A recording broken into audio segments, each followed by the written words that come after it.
દરેક માણસને એક જ બીક છે કે હું વિચારું છું એમ નહીં થાય તો જ સૌથી ખતરનાક. દરેક વ્યક્તિ દુઃખથી ડરે છે, દુઃખનો ભય છે. અને શાસ્ત્રોએ તો કહ્યું, સુખ જોઈતું હોય તો સીધે સીધો ઉપાય પુણ્ય કરો એટલે સુખ આવશે. આંબાના ગોટલા વાવશો તો આંબો ઉગશે, પણ નીમના બી વાવશો તો નીમ જ ઉગવાનું છે. ડરવું હોય તો દુઃખથી ન ડરો, પાપથી ડરો. પાપ ન કરો તો દુઃખ નહીં આવે, પુણ્ય કરો તો સુખ આવશે. સીધો સીધો હિસાબ શાસ્ત્રોએ આપ્યો, સરળ હિસાબ છે. પણ આપણી તકલીફ એ છે કે નહીં, પાપ નહીં છોડીએ પણ સુખ આપો. પાપ તો નહીં મુકાય, સુખ જોઈએ. અને આ જ શરત આપણને બધાને દુખી કરીને બેઠી. ડરવું હોય તો પાપથી ડરો.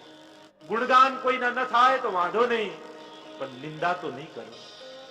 કોઈને ઉઠાવી ન શકું તો વાંધો નહીં, કોઈને ગિરાવીશ તો નહીં. કોઈના વખાણ ન કરી શકું તો વાંધો નહીં, કોઈની નિંદા અમુકથી નહીં. નિંદાનું શ્રવણ એ પાપની શરૂઆત છે. કોઈની બુરાઈ તમે સાંભળી તો ક્યારેક કરવાની ઈચ્છા થશે. અને એટલે જ તો ઘણી વાર કહું, પગ લપસે તો જખમ થાય, પણ જીભ લપસે તો મોટા મોટા જોખમ થાય.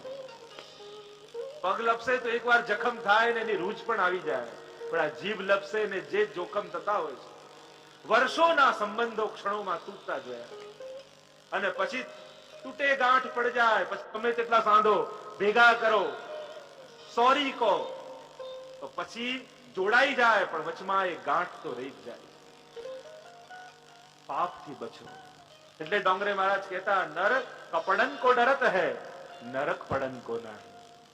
શબ્દ પ્રાસ સુંદર કહેતા, નર કપડન કો ડરત હૈ, નરક પડન કો નહીં. કે માણસ નર કપડન કો, કપડા બગડી જશે એની ચિંતા રાખીએ, ઝાટકીને બેસીએ ને ક્લીન કરીને બેસીએ, કપડામાં દાગ ન લાગી જાય, પણ જીવનમાં દાગ લાગી જશે એની ચિંતામાં નથી રહેતો. મારા ચરિત્ર પર દાગ લાગી જશે એની ચિંતા નથી કરતો. સાવધાન થા. આ ભાગવત તમને સાવધાન કરે છે. પાપથી ડરો. આટલી વસ્તુને નાની નહીં ગણવી. માનસમાં પણ કહ્યું, રિપુ રુજ પાવક પાપ પ્રભુ અહી ગનીએ ને છોટ કરી. આટલી વસ્તુને નાની નહીં ગણવી.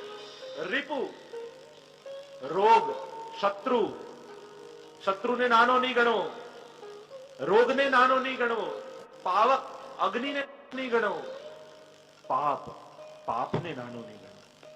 આપણને એમ થાય આટલું કરવામાં શું છે, આટલું લઈ લેવામાં શું છે, અહીં કોણ જોવા આવે છે? કોઈ જોતું નથી. એ વૃત્તિ જ પાપ કરાવે છે. પણ ભાગવત કહે છે કે ભગવાન તને પ્રતિક્ષણ જોઈ રહ્યા છે. કોઈ વ્યક્તિ જુએ કે ન જુએ.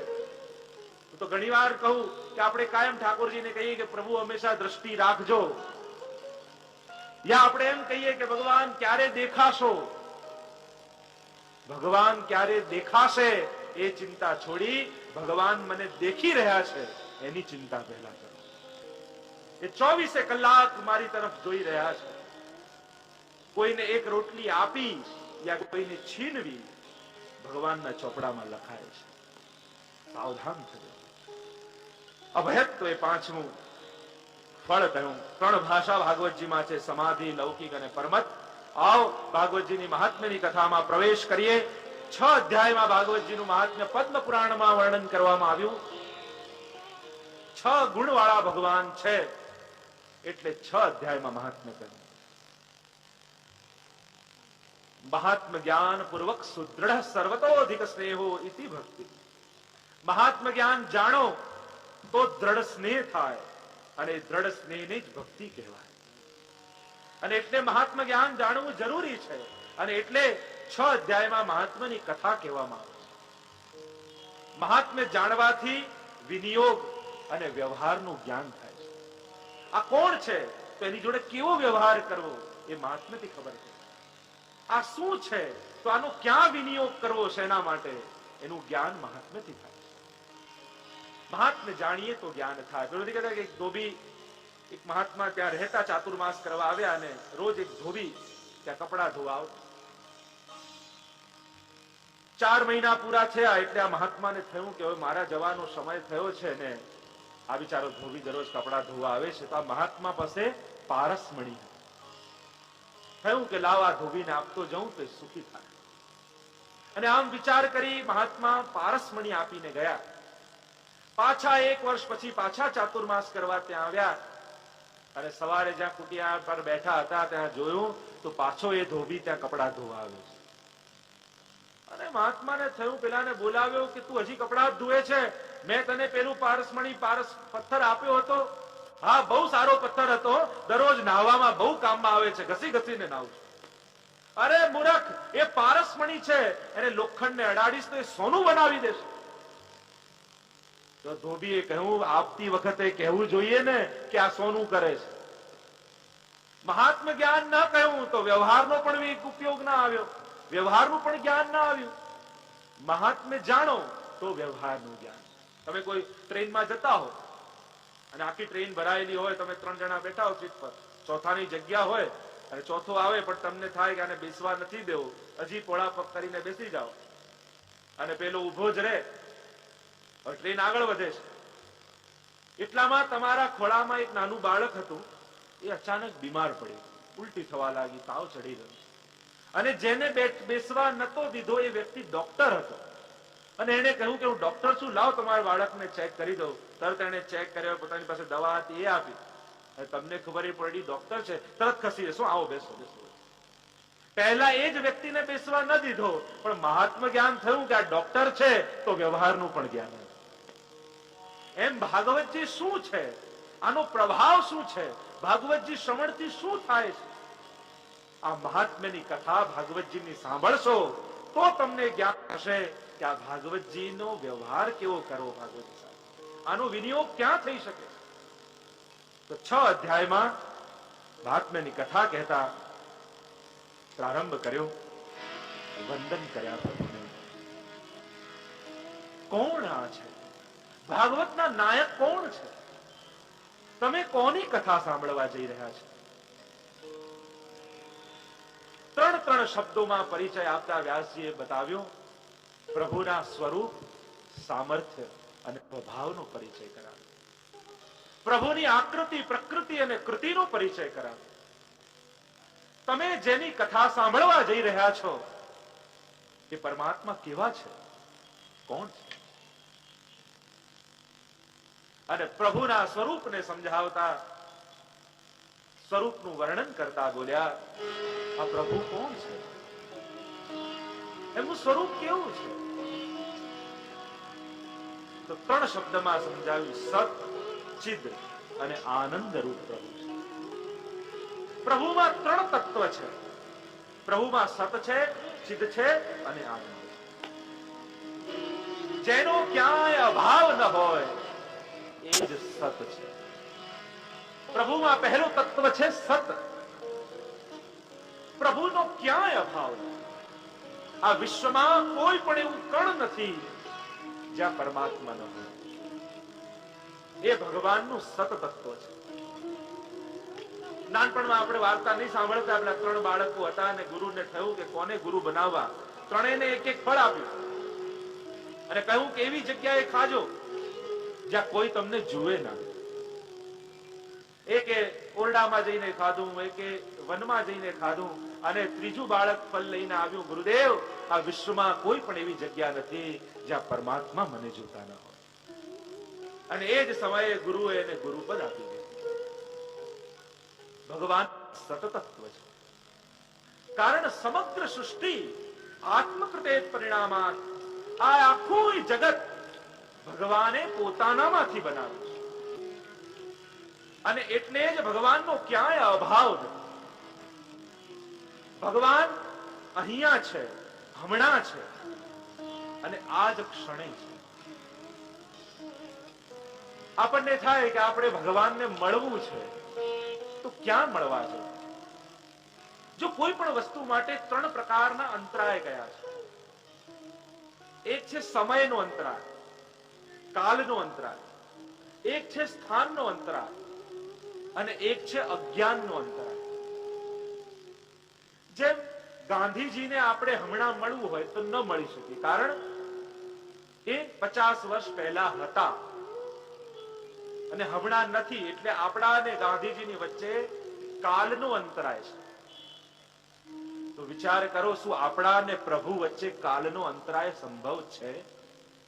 શું આપણે એમ કહી શકીએ કે 5000 વર્ષ પહેલા કૃષ્ણ હતા અને હવે નથી? પ્રભુનું તો નામ, રૂપ, લીલા અને ધામ ચારે નિત્ય છે. એ તો પહેલા પણ હતું, અત્યારે પણ છે, અને જ્યારે કોઈ નહીં હોય ત્યારે પણ એ રહેશે. તો કાલનો અંતરાય સંભવ નથી. એનો અર્થ એ થયો કે આજ સેકન્ડે પ્રભુ છે. બીજો અંતરાય છે સ્થાનનો અંતરાય. કોઈ અમેરિકા રહેતું હોય, હમણાં જ આપણે મળવું હોય ને તો ન મળી શકે, કારણ કે આટલા 1000 કિલોમીટરની દૂરી છે, અંતરાય છે. તો શું આપણા અને પ્રભુ વચ્ચે આ અંતરાય સંભવ છે? શું એમ કહી શકીએ કે પ્રભુ વ્રજમાં જ છે, અહીંયા નથી?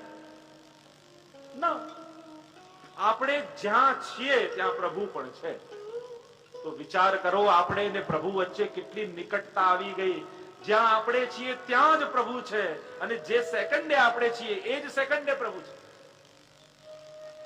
અચ્છા, તો પછી પ્રભુ અમને દેખાતા કેમ નથી? જો રૂમમાં લાઈટ ગઈ હોય ને ટોર્ચ આપણે ગોતતા હોઈએ, ત્યાં જ ટેબલ પર જ સામે પડી હોય, પણ અંધારું હોય અને આપણને ટોર્ચ ન દેખાય, તો આપણે શું કહીએ? આ રૂમમાં ટોર્ચ છે જ નહીં. ટોર્ચ છે ત્યાં, પણ અંધારાને કારણે આપણે ટોર્ચને જોઈ શકતા નથી. એમ ભગવાન અહીંયા ને અત્યારે જ છે, પણ અજ્ઞાનતાને કારણે આપણે પરમાત્માને અનુભવી શકતા નથી. આ છે અજ્ઞાનતાનો અંતરાય. તો સતતત્વ એટલે પ્રભુ સર્વત્ર છે. ભગવાનમાં બીજું તત્વ છે ચિદ, ચિતિ જ્ઞાને. પ્રભુ સર્વજ્ઞ છે અને જીવ અલ્પજ્ઞ છે. કોઈ જે એમ કહે કે મને બધી ખબર છે, મને કહેવાની જરૂર નથી, એના જેવો મૂર્ખો માણસ વિશ્વમાં કોઈ નથી. જે વ્યક્તિ એમ કહે કે મને બધી ખબર છે, મને કોઈ કહેવાની જરૂર નથી. જીવ અલ્પજ્ઞ, પ્રભુ સર્વજ્ઞ. કોઈ પણ જ્ઞાન ભગવાનની જાણકારીથી બહાર નથી. અને ભગવાનમાં ત્રીજું તત્વ છે આનંદ. અને જીવ પણ ભગવાનનો અંશ છે, તો એની અંદર પણ સતચિદ આનંદ સ્વરૂપ જીવ પણ છે. સુખ અને આનંદમાં ભેદ છે. બહુ જ સારું ક્યાંક પાર્ટીમાં જમીને આવો ને જે ફીલ થાય એ સુખ, અને કોઈ ભૂખ્યાને જમાડીને આવો અને જે અનુભવ થાય એ આનંદ. માણસ આનંદ લઈને પેદા થાય છે ને સુખ માટે આખી જિંદગી ભટક્યા કરે છે. સુખ સાધનોને આધારિત છે, અને આનંદ જ્યારે સાધનોને છોડીને સ્વતંત્ર જીવ થાય ત્યારે આનંદનો અનુભવ થાય છે. સુખ સાધનોને આધારિત છે અને સાધનો નાશવંત છે, એટલે સુખ એક દિવસ જવાનું એ નિશ્ચિત છે. અને આનંદ મળ્યા પછી ક્યારેય જતો નથી. જોજો, તમે જમીને આયા હશો, એ ભૂલી પણ ગયા હશો કે 5 વર્ષ પહેલા એ દિવસે લગ્નમાં આવું જમ્યા હતા ને આવો ટેસ્ટ આવ્યો. પણ 5 વર્ષ પહેલા કોઈ ભૂખ્યાને જમાડ્યો હશે તો એનો આનંદ જ્યારે યાદ કરશો ત્યારે આવશે. એ હંમેશા આનંદ રહેશે. આનંદ સ્થાયી છે, સુખ ક્ષણિક છે. સુખ બીજાની ઈર્ષાથી પેદા થાય ને જે ફીલિંગ થાય એનું નામ સુખ. અને આનંદ બીજાને સુખી કરીને જે અનુભવ થાય એ આનંદ. બહુ જ મોંઘો હાર લીધો હોય, બહુ જ મોંઘો ડાયમંડનો સેટ કરાવ્યો છે ને પાર્ટીમાં ગયા, પહેલી બહેનપણી મળી, બીજી મળી, પણ કોઈનું ધ્યાન ગયું નહીં, અને મનમાં એવું થયું કે આ બધાને બુદ્ધિ જ નથી. અને ત્યાં ત્રીજી બહેનપણી મળી ને આટલો ડાયમંડનો સેટ ક્યાંથી લાવી, અને ત્યાં હાસ થાય કે હવે બિલ ચૂકતે થયું. આટલા વાપર્યા, ઈર્ષ. જો હવે એ જ ડાયમંડનો સેટ, રાડો ઘડિયાળ, મર્સિડીઝ કાર, એક મોટો બંગલો લઈ તમને એવા આઈલેન્ડ પર મૂકી દઈએ કે જ્યાં કોઈ માણસ ના હોય, તો આમાંથી એકે વસ્તુ તમને સુખ આપે? જેટલી દુનિયાની મોંઘામાં મોંઘી વસ્તુઓ છે એ બધું તમને આપી એવા નિર્જન સ્થાનમાં મૂકી દઈએ કે જ્યાં કોઈ વ્યક્તિ ન રહેતું હોય તો આમાંથી એકે વસ્તુ આપણને આનંદ સુખ ના આપી શકે। સુખ હંમેશા ક્યારે થાય? જ્યારે આપણો સેટ જોઈ બીજો અપસેટ થાય ત્યારે સુખ થાય કે આ મારી પાસે નથી, નાની પાસે છે। આપણો સેટ બીજાને અપસેટ કરે અને ત્યારે જે ફિલિંગ આવે, એના ચહેરા પર હતાશા જોઈને જે ફીલ થાય, ત્યારે એને આપણે સુખ કહીએ છીએ। અને આનંદ કોને કહેવાય? પેલા પાસે કપડા નથી અને આપણે એને આપણા કપડા આપ્યા અને એને કપડા પહેરેલો જોઈ, એને અપ ટુ ડેટ તૈયાર થયેલો જોઈએ કે હવે કેવો સરસ લાગે છે, અને ત્યારે જે ફીલ થાય એનું નામ આનંદ। બીજાને સુખી કરી જે અનુભવ કરો એ આનંદ, અને બીજાને દુખી કરી જે અનુભવ કરો એનું નામ સુખ। એટલે જ સુખ દુઃખ આપે છે અને આનંદ હંમેશા આનંદ રહે છે। સુખનું ઓપોઝિટ છે દુઃખ, પણ આનંદનું કોઈ ઓપોઝિટ નથી, કારણ કે એનું કોઈ બીજું કોઈ રિફ્લેક્શન યા રિએક્શન આવતું નથી। એ તો બીજાને સુખ આપીને ફીલ થાય છે। જીવનની કેટલી સુંદર વૃત્તિ! આજે સમાજમાં ભૂખ્યાને અન્ન આપનારા છે ઘણા લોકો છે, ઉઘાડાને કપડા આપનારા છે, બીમારને દવા આપનારા છે, પણ સુખીને કોઈને સુખી જોઈને સુખી થનારા નથી। દુર્લભ છે એવા લોકો। માણસ ગરીબને આપી દેશે, ઉઘાડાને કપડા આપશે, ઉદારતાથી બધા આપશે, ભૂખ્યાને અન્ન પણ આપી દેશે, પણ પોતાનાથી બીજાને કોઈ સુખી જોશે તો એને જોઈને સુખી થનારા કોઈ નથી। મનમાં ઈર્ષા થઈ જાય, ક્યારે એને પાડું યા એનાથી સુખી થાવ। જો આપણી ઈર્ષા વૃત્તિ પણ આપણા એક એરિયામાં કામ કરે છે। જેમ આપણે ત્યાં કોઈ કામ કરવાવાળી બાઈ હોય તો શેઠાણીએ ડાયમંડ નો સેટ પહેર્યો હોય તો એ દુખી નહીં થાય, પણ એની સાથે બીજી કોઈ કામવાળી કામ કરે છે ને શેઠાણી એને આપે અને એને પહેરેલો જોઈએ તો પાછી ઈર્ષા થવા લાગે। આપણી ઈર્ષાનું પણ એક વર્તુળ હોય છે।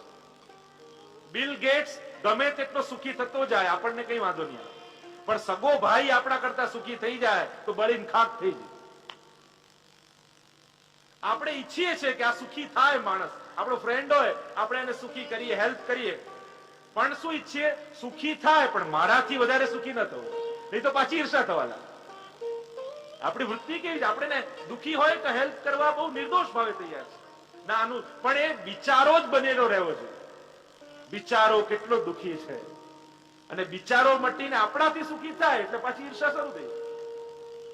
આ માણસની વૃત્તિ ભલે આવી હોય પણ એનું સ્વરૂપ તો સચ્ચિદાનંદ રૂપ પરમાત્માના અંશનું। આ ભગવાન આનંદ રૂપ છે અને ભગવાનને ભજશો તો તમારા જીવનમાં પણ આનંદ પેદા થશે। જીવ ગુપ્તાનંદ છે, મહાપ્રભુજી કહે છે, જગત નિરાનંદ છે અને ભગવાન પૂર્ણાનંદો હરિસ્તસ્માત કૃષ્ણ એવ ગતિર્મમ। ભગવાન પૂર્ણાનંદ છે। ભગવાન કેવા કહ્યા? સચ્ચિદાનંદ રૂપા થયું। ભગવાન સચ્ચિદાનંદ રૂપ તો છે, પણ કરે છે શું? વિશ્વોત્પત્ત્યાદિ હેતવે। વિશ્વની ઉત્પત્તિ, સ્થિતિ એટલે સંચાલન અને લય એ પરમાત્મા કરે છે। આ જગતને પ્રગટાવનાર પરમાત્મા છે। જીવ ભલે કહેતો હોય મેં કર્યું, હું કરું છું, તમે ગમે તેટલું કરો, રો મટીરિયલ તો ભગવાન જ આપશે। તમે ગમે તેટલું મોટું બિલ્ડિંગ બાંધી દો, પણ બિલ્ડિંગ જેનાથી બને છે એ રો મટીરિયલ તો તમે બનાવતા નથી। ફરક એટલો જ છે, આપણે એક પેઇન્ટિંગ બનાવીએ તોય સાઇન કરી દઈએ અને ભગવાને આખી સૃષ્ટિ બનાવી તોય ક્યારે કોઈને કંઈ કહેતા નથી કે મેં આ બનાવ્યું। બસ આટલો જ જીવ અને ભગવાનમાં ફરક। જીવ થોડું આપે અને બધાને કહે, પરમાત્મા આટલું બધું આપે છે છતાંય કોઈને કહેતા નથી। અને એ રીતે ભગવાન આપે છે કે જીવને એમ જ લાગે છે કે મેં મેળવ્યું છે। આ જ ભગવાનની ચતુરાઈ છે કે આપે છે પ્રભુ, પણ ફીલ જીવને એમ કરાવે છે કે મેં મહેનતથી કમાવ્યું છે। અરે તે ક્યાંથી મહેનત કરી? આ હાથથી તે ભલે બનાવ્યું, પણ હાથ આત્માને કારણે ચાલે છે। હાથ જ ન ચાલતા હોત તો, બુદ્ધિ જ કામ ન કરતી હોત તો, આખું સંચાલન અને સર્જન ભગવાને કર્યું છે। દરેક કાર્યના મૂળમાં ઈશ્વર છે। વિશ્વની ઉત્પત્તિ, સ્થિતિ એટલે ચલાવનારા પણ ભગવાન છે. હું કરું એ જ અજ્ઞાનતા, સકટનો ભાર જેમ શ્વાન તાણે. પેલા કૂતરાને ચાલતા ચાલતા ગાડા નીચે આવી જાય અને ગાડાની સાથે સાથે ચાલવા લાગે એટલે થોડી વાર પછી એમ થાય કે ગાડું મારે કારણે ચાલે છે, અને ઊભું એમ થાય કે લાવ ગાડાને રોકી દઉં, ઊભું રહી જાય તો ગાડું આગળ નીકળી જાય ને એ ત્યાંનો ત્યાં જ રહે. એમ જ થાય, આપણને એમ લાગતું આ મારે કારણે ચાલે છે, આ મંડળ, આ સંસ્થા, આ કંપની, જે કંઈ પણ ચાલતું, આ ઘર, તો થોડી વાર અલિપ્ત થઈને જોજો. મોટા મોટા મહાપુરુષો સંસારમાં આવ્યા અને જતા રહ્યા, સંસાર એમને એમ ચાલે છે. પહેલા એમ થતું ગાંધીજી નહીં હોય તો દેશનું શું થશે, નહેરુજી નહીં હોય તો શું થશે, આ નહીં હોય તો શું, બધા જ જતા રહ્યા અને એમને એમ ચાલ્યું. કારણ ચલાવનાર પરમાત્મા છે, ઈશ્વર જ સંચાલન કરે છે, લય પણ પરમાત્મા કરે છે. તો વિશ્વોત્પત્યાદિ હેતવે તાપત્રય વિનાશાય, આમનો સ્વભાવ કેવો છે પરમાત્મા. જે પ્રભુની કથા તમે સાંભળવા જઈ રહ્યા છો એ પ્રભુ કેવા છે, તમે એમને વંદન કરો તો તમારા ત્રિવિધ તાપ હરી લેવાય. જીવનમાં કોઈ દિવસ દુઃખ આવે, બહુ ભટકતા નહીં, બહુ ફાંફા ન મારતા, ચૂપચાપ જઈને ઠાકોરજીનું જ્યાં રૂમ હોય બારણા બંધ કરીને બેસી કહેવાની પણ જરૂર નથી પ્રભુ આગળ. ઠાકોરજી બધું જોઈ શકે છે, પોતાના વૈષ્ણવને દુખી નથી જોઈ શકતા. નિશ્ચિત તમારા દુઃખને દૂર કરો. તમે દોડતા રહેશો તો પ્રભુ બેઠા રહેશે દોડવા, અને તમે એમના ચરણોમાં આવીને બેસી જશો તો ઠાકોરજી તમારા માટે દોડતા થઈ જશે. આપણે ભાગતા રહી, આ કરી લઉં, પેલાથી કરી લઉં, આમ કરી લઉં. પુરુષાર્થ કરવો જોઈએ, પણ વિશ્વાસ ઠાકોરજી માટે રાખવો. પ્રભુ કરે સો ભલી કરે, નિજેચ્છાતઃ કરિષ્યતિ, જે મહાપ્રભુજીના વચન છે. પ્રભુ એમની ઈચ્છાથી બધું સગળું કરે. આપણે બધું જ કરી લઈએ, કઈ ન થાય એટલે કેવો ઠાકોરજીની ઈચ્છા. મનને મનાવવા માટે ન બોલો, વિશ્વાસપૂર્વક બોલો, ઠાકોરજીની ઈચ્છા હશે એમ જ થશે. આ પહેલા બોલવાનું છે, છેલ્લે નહીં. ના, ઠાકોરજીએ જે ધાર્યું છે એ જ થવાનું છે. પણ કર્મ કરવો એ મારી પ્રવૃત્તિ છે, મારો સ્વભાવ છે, હું કર્મ કરું. ભગવાન મારી માટે નથી, મારી સાથે છે. અર્જુનને કહ્યું કે હું તારા માટે નથી, તારા બદલે હું નહીં યુદ્ધ લડું. હા, તારી સાથે છું. તારા રથની લગામ હું પકડી રાખીશ, હું ચલાવીશ રથ. આપણે બધા એમ વિચારીએ ભગવાન મારી માટે છે એટલે ભગવાને આમ કરવાનું, મારા માટે આમ કરવાનું, આ લાઈ આપવાનું, આને ખસેડી નાખવાનું. અરે કોઈ ડોક્ટર હોય ને એમ વિચાર કરે કે પ્રભુ મારી પ્રેક્ટિસ બહુ સારી ચલાવજો, એ શું ઠાકોરજી બધાને બીમાર કરી દે? કોઈ નવી નવી ફાર્મસીની શોપ ખોલી હોય અને રોજ મંદિરમાં આવીને કે ઠાકોરજી બસ ધંધો એટલો ધોમ દિકાર ચાલે, બસ કૃપા કરો, એની પાછળ બધાને બીમાર પાડે પ્રભુ? વિચાર તો કરીએ. પ્રભુ પાસે માંગવું હોય તો એમ કહેજો, પ્રભુ હું જેને લાયક હોઉં ને એ જ મને આપશે. કારણ કે એનાથી વધારે આપીશ તો કાં તો મારો બગાડ થશે, કાં એ વસ્તુને હું બગાડી. નાના બાળકને કોઈ મોંઘું કોમ્પ્યુટર આપો તો કાંઈ તોડી નાખે, એનો બગાડ જ છે ને. કાંઈ એના ઉપરથી રસ ખસેડી દે, એના ઇન્ટરેસ્ટ ના. મારે લાયક તને જે લાગે એ જ આપે. પ્રભુએ આપ્યું છે એનો આભાર માનો. તાપત્રય વિનાશાય, એ ત્રિવિધ તાપને હરનારા પ્રભુ છે. અને એના માટે શું કરવું? તો કહ્યું શ્રી કૃષ્ણાય વયમ નમઃ. એવા કૃષ્ણને અમે વંદન કરીએ, નમન કરીએ છે. એક વસ્તુ યાદ રાખો, જેને પ્રણામ કરો એના પ્રત્યે પ્રામાણિક રહેજો, જેને વંદન કરો એને વફાદાર રહેજો, જેને નમન કરો એની નમક હલાલી કરો. આપણે પ્રણામ તો પ્રભુને કરીએ પણ એના પ્રત્યે પ્રમાણિક નથી બનતા. એને વંદન કરીએ પ્રભુને પણ એને વફાદાર ક્યારે નથી થઈ શકતા. પ્રભુ કે ગુરુને આપણે વફાદાર બની નથી શકતા. દગો આપતા જઈએ અને પ્રભુ સહન કરતા જાય. જેમ નાનકડું બાળક ખોળામાં હોય માના અને પાટો મારે, લાતો મારે માને, તો માં એનું ખોટું નથી લગાડતી. એમ જીવના પણ આવા કર્મો જુએ ને તો ઠાકોરજી તો એમ જ માને કે મારું નાનું બાળક મને લાત મારે, એનું ક્યાં ખોટું લગાડે.